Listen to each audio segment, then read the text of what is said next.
జూబ్లీహిల్స్ లో 200 కోట్లతో కాంగ్రెస్ సర్కార్ అభివృద్ధి చేసిందన్నారు మంత్రి అజారుద్దీన్. టోలీ చౌకీ బృందావన్ కాలనీలో ఎన్నికల ప్రచారం నిర్వహించారు. కాంగ్రెస్ ప్రభుత్వం అన్ని వర్గాలకు సంక్షేమ పథకాలు అందిస్తుందని చెప్పారు. కేసీఆర్ ఫామ్ హౌస్ లో కూర్చునే వ్యక్తి అయితే కానీ రేవంత్ రెడ్డి మాత్రం ప్రజల కోసం కష్టపడుతున్నారని తెలిపారు. బీజేపీతో ఏ పనులు కావని విమర్శించారు. నవీన్ యాదవ్ ను భారీ మెజారిటీతో గెలిపించాలని కోరారు అజారుద్దీన్. माइनॉरिटी के लिए मशीन भी दिए, मशीन बहुत मशीन दिए, मेरे ख्याल में ऑलमोस्ट 2500 के करीब मशीन दिए और अब होने के बाद इलेक्शन होने के बाद और देंगे माइनॉरिटीज के लिए। तो जो औरतें जो घर में हैं जो काम नहीं कर सकती वो घर में बैठ के अपने एम्प्लॉयमेंट कर सकते।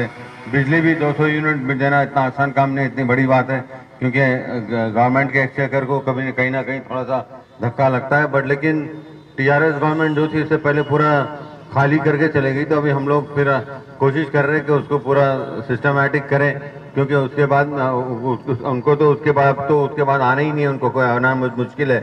आप लोगों ने देख लिया कि जो डेवलपमेंट कुछ भी डेवलपमेंट नहीं हुआ यहाँ पे। अपने मागंडी साहब जो थे उनके बारे में ज़्यादा नहीं बोलूँगा, बट लेकिन जो एमएलए थे यहाँ पे उन्होंने यहाँ पे कभी शेखपेट आए नहीं, कभी डेवलपमेंट किया ही नहीं क्योंकि जो भी डेवलपमेंट हुआ है वो कांग्रेस पार्टी के उसमें हुआ है। मेरे ख्याल में ऑलमोस्ट 200 करोड़ का काम हुआ है जुबलीज में, कहीं पे भी इतना काम नहीं होगा और इतना फास्ट काम कभी हुआ नहीं होगा क्योंकि आप लोग इसको हमारे चीफ मिनिस्टर की दाद देना चाहिए, उनको बिल्कुल हमें उनके लिए दुआ देना चाहिए कि वो और ज्यादा से ज्यादा आगे बढ़े और ज्यादा से ज्यादा स्टेट के चीफ मिनिस्टर बने रहे क्योंकि वो एक आगे की सोचते, वो पीछे की नहीं सोचते।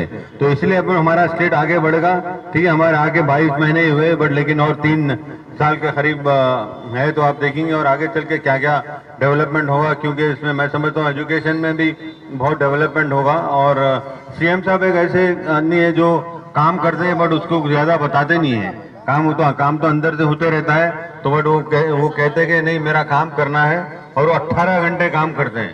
ऐसा नहीं कि एक जैसा फार्म हाउस पे बैठ के आप काम नहीं करते। फार्म हाउस तो उनको जाते ही नहीं, कभी फार्म हाउस कभी देखा ही नहीं है रेवंत रेड्डी साहब ने और उनको पसंद भी नहीं है लगता मुझे फार्म हाउस। तो घर में ही रहते हैं और घर में और ऑफिस में काम करते हैं, 18 घंटे काम करते हैं। तो क्योंकि आप लोग देखिए कांग्रेस पार्टी एक ऐसी पार्टी है, अब से नहीं जब भी इंडिपेंडेंस भी जब आए वो कांग्रेस पार्टी थी और कोई दूसरी पार्टी तो थी नहीं। आज जो लोग बोलते हैं कांग्रेस पार्टी ने 70 ईयर्स में क्या डेवलपमेंट नहीं किया, क्या डेवलपमेंट नहीं किया। जो भी डेवलपमेंट जो हुआ है, जितने भी काम हुए हैं वो पूरी कांग्रेस पार्टी ने डेवलपमेंट किया। जब इंडिया जब बनी कोई दूसरी पार्टी तो थी नहीं।